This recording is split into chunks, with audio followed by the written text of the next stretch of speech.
There is no doubt this little puppy is a completely different experience. Let's talk about some great tips if you're flying a DJI FPV.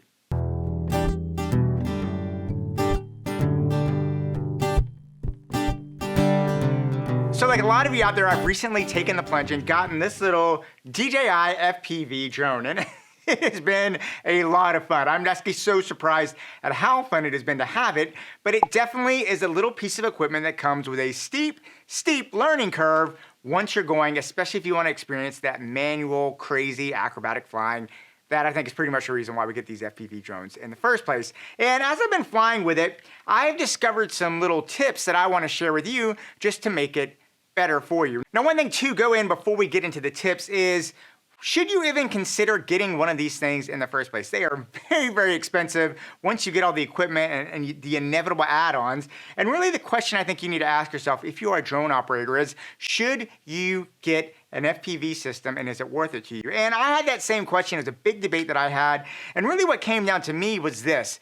I really believe that as a professional aerial videographer, that this is just a skill set that I've started to see my clients are just going to expect and demand that I know how to do. I'm not going to need to do all the crazy stuff, but I think a basic level of FPV flying is required. And I'll be honest, I spent hours and hours researching FPV drones, and the fact of the matter, someone coming as a complete novice and beginner from the DJI system, I felt that this FPV drone really put the training wheels on it and was a great way to start. So if you're thinking about that FPV world, if you're considering it, I just think the training wheels, the ability to get into FPV easily is the great strength of the DJI FPV, and it's why I ultimately ended up going with this versus other systems. And if you're thinking about it, it's just something you know.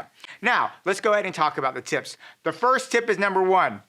I always say this, drones do two things and they do them really well. They fly and they crash. And these puppies specifically, you're gonna be flying them very, very dangerously compared to your normal drone. So the number one tip is get the DJI Care Refresh. This essentially, it's $199. You have to activate it within 48 hours of first cutting on this drone. That's very, very important. After 48 hours, you can't access it. But the good news is, if you do that, you spend $199 to get the DJI Care Refresh.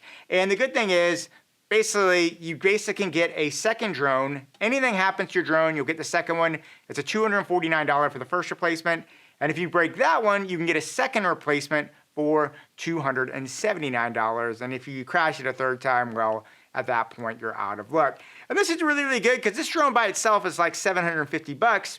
And it's just a nice way to have it. It's peace of mind. It's essentially insurance for your drone. It allows you to fly a little bit together. That's the tip number one I would have. My second tip is this. If you are going to be getting a FPV drone, this one, or any drone actually, it's to take your time before switching this thing into full manual mode. All of us get these shiny toys, and the first thing we want to do is we just want to brush it out of the box and immediately start doing the flips and the barrel rolls and the loops and the corkscrews. And the fact of the matter is, this is a very, very, very different way of flying. I was absolutely, completely shocked when I actually switched this thing in manual mode the first time, just how different it flies. And if you don't know what you're doing, you literally will crash this out of the sky within seconds of starting that. So the mindset I would say, if you get this, is look at it as something that it's a skill set you're gonna have to acquire and take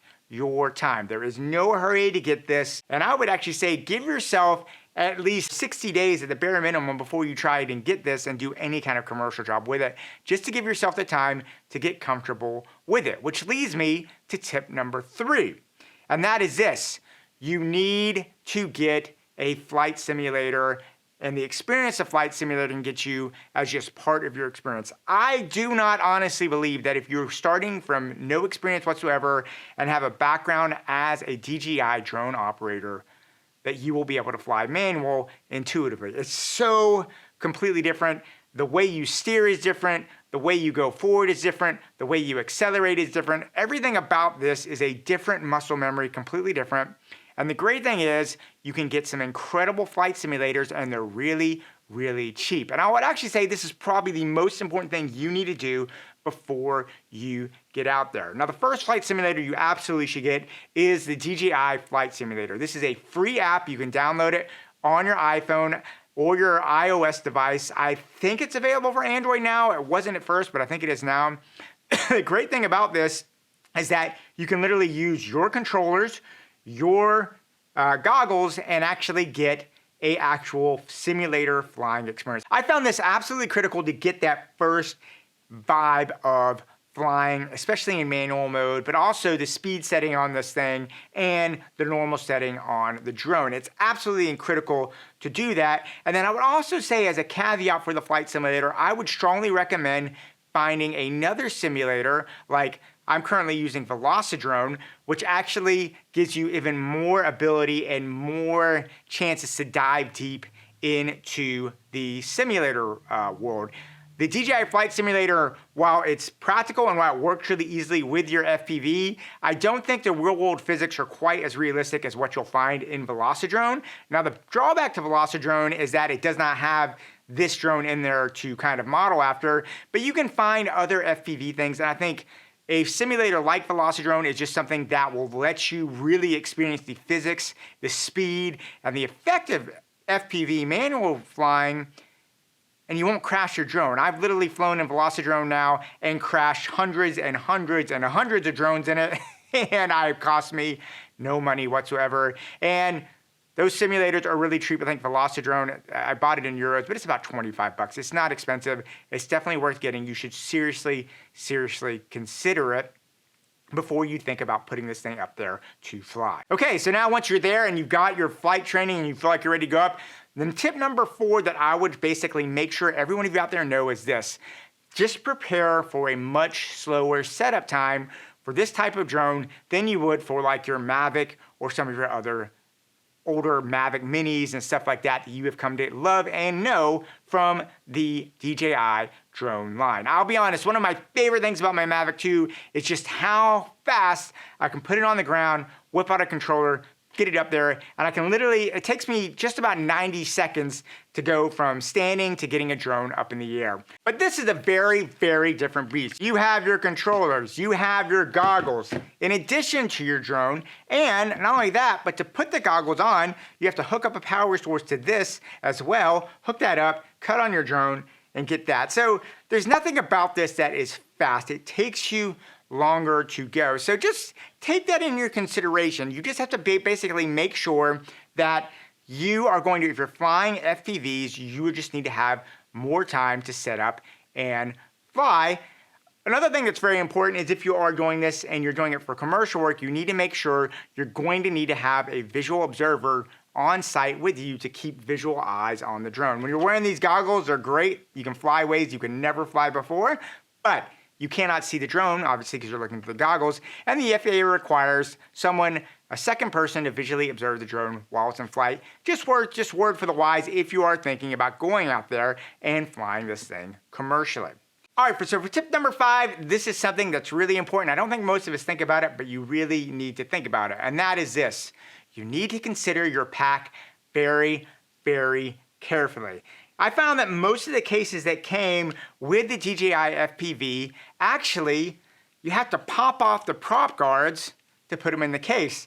And I hate that. I just don't want to spend the time when I'm on site digging out props, popping them all on. It doesn't take long to do, but it's just not something I like to do. I want to be able to pop this thing up and get it up as flying as fast as possible. And I certainly don't want to be there putting on props when I'm out there flying. So I had to find a case that would allow me to fly with the props. There are ones that do have that, but you've got to hunt for that. In addition to that, you're also inevitably going to have extra stuff on there. One thing out there when you're getting a case for your FPV, one thing you need to be very, very aware of is most of them are custom cut, which basically means, yeah, it's great, it's very secure, but that is the case. You have almost no room for the inevitable extras and stuff that you're gonna get. You're gonna have stuff like prop guards, GoPros, extra props, cables, backups, extra batteries, ND filters, stuff like that.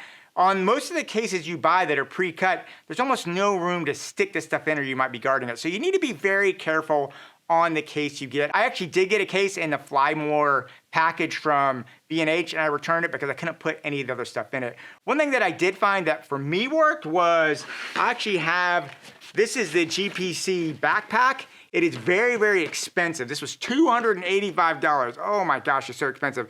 But it is worth it. If you look here, you can see I can get all the parts I need for my drone in there very, very easily. I can get my drone in there with the props still attached, super important.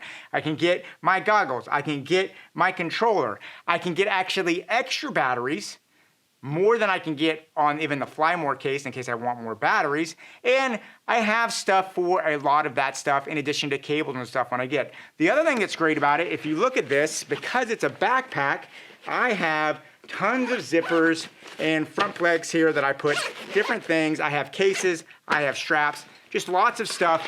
I can get everything that I definitely need here on a drone in this case. So even though it's expensive, it does make it worth it, because I was looking at being in a situation where I have like a case and then I would get to get another backpack anyway to get all my peripherals. For me, the little bit of extra money was worth it, because when I'm traveling, I need everything just in one case. I don't have multiple cases to care of. So it is there. It is definitely something to consider of, because this does not pack down as nice as a Mavic.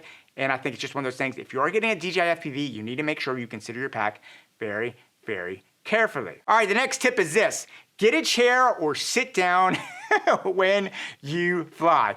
Using the goggles are awesome, but it is very, very easy to get disoriented when you're flying on there. And a lot of you may get motion sickness putting on these goggles, especially as you're learning to fly. Using a chair or sitting down on the ground is a great way to keep you safe, and it also fights motion sickness. I actually find when I'm flying with my goggles, I tend to sit on the ground and I look down. If I sit down and can keep my head looking straight down and fly, I really combat motion sickness. I don't have a problem. But I know you see a lot of videos out there of guys out there that are standing around flying their drones and all these crazy things. Those people are amazing. Maybe they're more experienced than me, but I find I like to sit so I'm not stumbling or falling over. Okay, so my next tip for you is go ahead and upgrade your camera. The DJI FPV is a great little drone, but honestly, the camera is just not up to snuff for even stuff that I've come to experience for commercial settings. The camera's just okay. Honestly, it's 4K 60. You can't even get 24 frames per second in it. That's pretty much your option limited, and it's just not that great. But what's great is Small Rig makes this great kit that goes on there that you can put a GoPro, like a Hero 9, the new Hero 10, the Hero 8. Basically, you can put a GoPro on there, which honestly looks a little bit better, I think, than this DJI camera. There's actually tons of videos out there if you want to see comparisons of them. And the other great thing about it is, while there is a steadying software on this one, it's okay. But the great thing about a GoPro is you can cut off all the smoothing settings. You can bring in the gyroscope data from the actual camera itself and bring it in real steady, and it'll give you a great, super smooth looking image. So superior, definitely something you want to get. So being able to fly it, and now this is a small little thing here. And you know, the other great thing is that because Small Rig does make this thing, it literally comes right in the body. It's super secure. It's $60 to get this extra system, but it's totally worth it because the drone just slips right in there. It is super, super easy. Now, once you get all that thing set up, I would say my tip number 8 is this. Embrace the speed setting on your drone. It is absolutely awesome. And when you're learning to fly FPV, it takes hours and hours and hours to practice. But one thing that I would say is the speed setting on this drone is amazing. It flies just like every single drone you've ever had from DJI. It's super intuitive, it's super fast, and it's very, very aerodynamic. So I would consider the hybrid aspect of the speed setting on this DJI drone probably one of the coolest, most awesome things, because it lets you get that FPV feel without having to actually learn how to fly FPV. You can fly through tight places, you can fly super fast. It's very, very maneuverable, very, very fun. And I would just say that that's what you should really embrace too. Embrace it, because that, I think, is one of those things that people, they've talked about it, but everybody's so hung up on the FPV side of this, which is awesome. But the speed setting on this thing is so good. It's like that hybrid FPV, and it allows you to step into it very, very quickly with controls and that you're familiar with as a past drone pilot. So embrace the speed setting. You're going to get amazing shots with it. And I think so many of you out there will be using this, and you're just going to be blown away by some of the cool things you can get with the speed setting. Now, my next tip is one of those things that I actually think I go for any drone I have, and some of you may look down at me for this, and hey, that's on you. I have never ever had a problem with this whatsoever, and that is this. Go ahead and get yourself some DJI prop guards for your drone. These things are actually add some rigidity, I think, in case of erector, not super strong, but maybe they'll add a little bit. But the more important thing is they give you peace of mind and allow you to be more adventurous with how you fly your drone. I love having prop guards on. I don't have them on all the time, but there's so many times when I fly places that I may be too cautious or don't quite have the confidence to do it myself. The prop guards give me that confidence and let me go on there. I have not seen any real discernible difference in how the drone flies with them on, and the battery difference is so negligible that for me, it's great to have these if you want to do stuff, because I guarantee you, if you're flying with an FPV drone, you're going to be flying this in places that are much, much more challenging than you will with a traditional drone, and knowing you have a prop guard there is very, very important. I'd also put as a caveat on there, there's also arm braces that come with this drone you can buy. I would get those as well, because they can help you get a little more support in the case of a crash. The prop guards are 25 bucks. You're talking about a $700 drone. If it could save you, that seems like a great, great investment. All right, really my last tip is this. Find a way to keep an Allen wrench in your kit. And the reason is this. Your controller acts differently if you're flying in normal speed mode versus the FPV mode. And as you notice here, traditionally, your controller will snap back to the middle. When you're flying FPV, that is disastrous because this is your throttle. If you're there at 50% of the time, you're not gonna be able to control your drone. You wanna go from 0 all the way up. Now, you can pop open the back here. There's tons of videos I'm not gonna detail, but there's actually 2 hex screws holes right here that you can turn to loosen this up and make it. And you wanna have the ability in the field, I think, to quickly go from FPV to speed and vice versa. It only takes like 3 turns. You can do it pretty quick. And here, I'll show you what I do. In my bag, I just took this Allen wrench and I just put it, boom, I popped it right there through the foam, and now it lives with my drone. I always have it with me. And I know I can always change from FPV to speed in the field, and I don't have anything that can keep me from doing that. It's a small step, but man, I guarantee you that's one you're gonna wanna have on you. And then really, that's pretty much what I have to say. Oh, I do have one more bonus tip for those of you out there that are really interested in that. And that is this.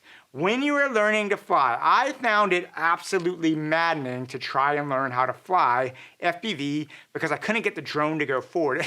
It took me 2 days to figure out how to make my drone fly forward in a straight line because I just didn't get it. It was so confusing, which is why the simulator is so key. So if you're flying your drone, do yourself a favor on this drone. Tilt your camera up 30 degrees and then fly, and then tilt forward until it's even, and then you will fly forward. The 30-degree rule is a fantastic rule. I just had to kind of find that on my own. I'm sure people have talked about that, but turn your camera up 30 degrees, then throttle forward, and your drone will fly forward. I wish someone had told me that at the beginning. It would have saved me 2 days of really, really terrible frustration at doing that. Anyway, guys, I hope that was helpful. I think if you're out there flying these DJI FPV drones, they're so much fun. I'm so excited to hear about what you have to say about that. But those are just the tips I've discovered kind of jumping into this really, really cool and very, very fun world. All right, guys, leave me any comments. I'd love to hear from you. Yeah, so go out there, keep on shooting. Yeah, I'll talk to you soon.